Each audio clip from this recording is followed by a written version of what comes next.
Shalom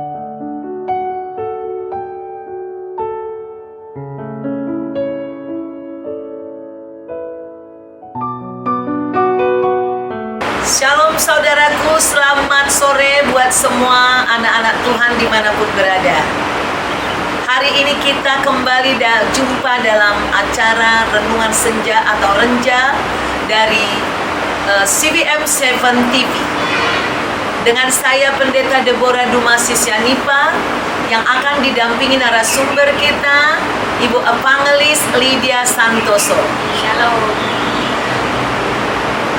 Saudaraku, kemarin ada khotbah yang sangat menarik yang disampaikan oleh Ibu Lydia, yaitu yang berjudul dengan The Art of God's War, seni peperangan Tuhan. Wah, ini luar biasa. Berperang ternyata butuh seni. Itulah Tuhan kita yang ajaib. Nah, saya diingatkan tentang perkataan firman Tuhan di kitab Ulangan, saudara. Ulangan 20 berbicara tentang hukum perang. Nah, jadi Tuhan itu mengatur perang kepada bangsa Israel. Nanti saudara baca sendiri di rumah. Yang saya mau saat ini kita akan memperdalam apa yang disampaikan Ibu Lydia pada hari Minggu yang lalu, di mana kita tahu kalau berperang saat ini selalu dipenuhi ada tank, ada pistol, ada nuklir, ada bom, juga panah. Zaman dulu ya, panah, ketapel, batu dan segala macam. Tetapi perang yang diajarkan Tuhan ini dahsyat sekali, saudaraku. Ada perang fisik, tapi perang tidak mengandalkan kekuatan fisik, baik itu secara pendudukan material di bumi maupun secara rohani. Ini sangat luar biasa. Kita persilahkan Ibu Lydia akan menyampaikan tentang seni perang daripada Tuhan ini, bagaimana satu bangsa bisa menduduki satu negara dengan cara perang yang unik yang daripada Tuhan. Silakan Bu Lydia. Ya, perang yang pada kebanyakan orang-orang dunia yang belum mengenal Tuhan ataupun yang kita sendiri, ya, itu memang nggak masuk di akal. Ya. Sangat-sangat simple dan menggunakan alat-alat yang kita punyai, nggak pernah mengada-ngada yang apa semuanya. Tidak mencari sesuatu yang tidak mungkin. Oke. Lalu perangnya dari Tuhan itu unik, kreatif, dan menarik, indah. Salah satu contohnya itu di 2 Tawarik 20 ayat 21. Ya. Saya akan bacakan sedikit ya, saudara. Ya. Dimulai dari ayat 21. Keesokan harinya pagi-pagi mereka maju menuju pada Gunung Tekoa. Ketika mereka hendak berangkat, berdirilah Yehoshafat dan berkata, "Benar, Yerusalem dan penduduk Yerusalem, percayalah kepada Tuhan Allahmu, dan kamu akan tetap teguh. Percayalah kepada nabi-nabimu, dan kamu akan berhasil." Setelah ia berunding dengan rakyat, ia mengangkat orang-orang yang akan menyanyi nyanyian untuk Tuhan dan memuji Tuhan dalam pakaian kudus yang semarak pada waktu mereka keluar di muka orang-orang bersenjata, sambil berkata, "Nyanyikanlah nyanyian syukur bagi Tuhan, bahwasanya itu selama-lamanya." Jadi sangat berbeda sekali ya, barisan garda terdepan itu diletakkan oleh orang-orang dunia itu biasanya yang terkuat gitu ya, yang menerobos, bisa berani dengan alat-alat yang mutakhir. Tapi ini oleh Yehoshafat diberikan barisan yang depan itu para penyanyi, para penyembah, para puji pujian. Lalu apa yang terjadi? Ketika mereka bersorak-sorak, Tuhan membuat penghadangan bagi Bani Amon dan Moab dan orang-orang di pegunungan Seir yang hendak menyerang Yehuda, sehingga mereka terpukul kalah. Nah ini saudara,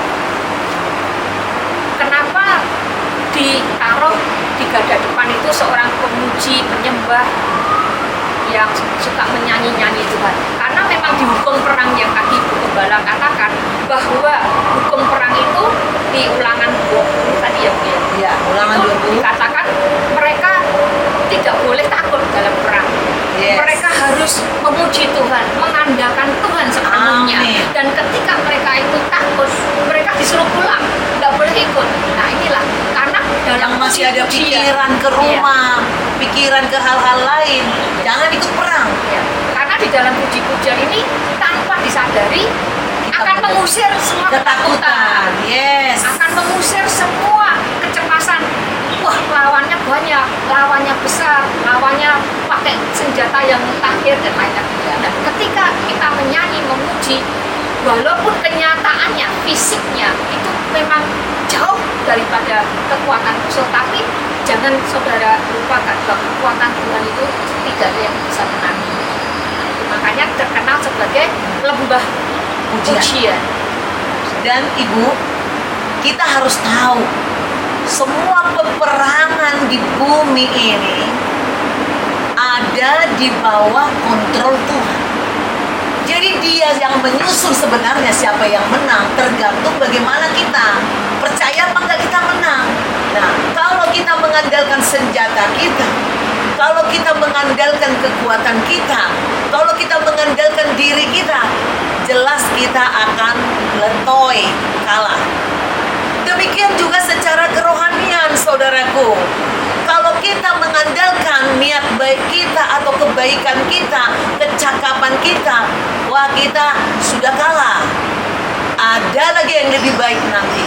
Tetapi ketika kita memiliki suatu peperangan rohani, memerangi kelemahan kita kah, memerangi kesulitan kita kah, semua ini kalau kita udah didahului dengan cara berpikir yang salah, misalnya langsung aduh kita hitung-hitungan, aduh bagaimana mungkin saya, uang saya nggak ada, bagaimana mungkin saya, oh saya terlalu kecil, mereka kuat, mereka begini. Nah ini, maka apapun peperanganmu, yang kamu butuhkan, yang kita butuhkan adalah Tuhan. Dia pemegang peperangan, di tangan Dia ada kuasa kemenangan. Nah, kita akan lanjutkan lagi saudaraku. Bagaimana di Hakim-Hakim 7 Gideon mengusir musuh, ya.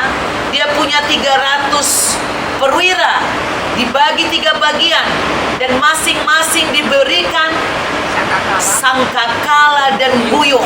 Nah, sekarang silakan Ibu Lydia untuk kembali merefresh bagaimana hebatnya seni Tuhan berperang dengan buyung dan sangkakala itu. Ya, kita tahu saudara bahwa buyung itu adalah dari tanah liat. Betapa rapuhnya tanah liat itu ya, gampang pecah. Tapi bisa digunakan Tuhan sebagai alat perang. Di mana saudara kekuatannya? Nah, ketika itu Gideon sudah berpesan kepada semua perwiranya, ketika mereka menyusup ke dalam daerah musuh, maka seluruh pasukan daripada Gideon itu harus memecahkan buyung tadi dan memegang obor. Nah, di dalamnya buyung itu ada obornya. Nah, saudara mungkin pernah mendengar ketika buyung itu dari tanah liat apapun lah, kalau jatuh itu dalam jumlah yang banyak barangnya, suaranya seperti apa? Prak prak prak prak prak gitu ya mungkin saudara. Nah, itu seperti apa? Pedang yang bersentuhan gitu ya. Nah, ketika jaga malam para pasukan musuh itu terjadi ya, kemudian mereka seperti ya ada yang tidur, banyak yang tidur lah seperti itu, sehingga tidak konsen antara setengah sadar dan masih dalam keadaan tertidur. Ketika bunyi prak prak prak prak prak itu pikirnya wah sudah perang-perangan seperti itu. megang obor, dan ketika membuka mata, obor di mana-mana melihat seperti kebakaran, sehingga keadaan ricuh, panik, nggak bisa berpikir dengan sehat, dan saling pedang-pedangan sendiri Mungkin di antara mereka. saling salah menyalahkan dulu, lalu akhirnya saling pedang-pedangan. Ya, akhirnya kalah. Ya, saudaraku, ada beberapa hal yang penting kita perhatikan, kita pelajari, kita simak dari kisah Gideon dan juga tadi siapa? Bukan, Yosafat. Kisah Yosafat ini. Orang yang bernyanyi-nyanyi, tadi dikatakan Ibu Lydia, dia akan memperoleh keberanian. Nyanyian mengusir kesepian, nyanyian mengusir stres, nyanyian mengusir ketakutan. Jika nyanyian itu ditujukan kepada Tuhan, Alkitab mengatakan bahwa Tuhan bertata di atas puji-pujian, saudaraku. Berarti kita sedang mengundang Tuhan. Tadi sudah saya katakan, Tuhan yang memegang peperangan. Kemenangan ada di tangannya. Kuncinya itu, bagaimana caranya kita mengundang hadirat Tuhan dalam hidup kita. Salah satunya adalah puji-pujian dan penyembahan. Pelajari, simak, dan lakukanlah itu, saudaraku. Betapa kuatnya roh orang yang suka memuji-puji. Jangan anggap sepele terhadap puji-pujian. Jutaan orang pun bisa kalah. Biarpun mungkin saudara merasa sendiri, alone, merasa kesepian. Jika kau naikkan puji-pujian, ada malaikat berkemah di sekelilingmu. Kau akan beroleh kekuatan kembali. Percayamu dikuatkan. Kemenanganmu menjadi pasti. Demikian saudaraku, firman Tuhan yang bisa kami sampaikan dalam acara Renungan Senja ini. Besok jumpa lagi kita dalam acara Renungan Senja yang kedua. Renungan Senja dibuat setiap Selasa, Rabu, dan Kamis. Nah, hari Rabu besok akan kita dengarkan bagaimana ajaibnya Tuhan, seni peperangannya membuat suatu pemandangan fata morgana bisa mengalahkan musuh. Jika saudara terberkati dengan renungan senja ini, saudara buka kembali di YouTube saudara, dan saudara like, saudara subscribe bagi yang belum, dan kirimkan ke banyak orang supaya banyak orang menonton dan tidak perlu takut menghadapi kesulitan, kesukaran, peperangan hidup. Yang penting undang Tuhan melalui puji-pujian dalam hidupmu, maka kita akan beroleh kemenangan di dalam nama Tuhan Yesus Kristus. Sampai jumpa besok sore pukul 5 tepat di CBM 7 TV dalam acara Renungan Senja. God bless you.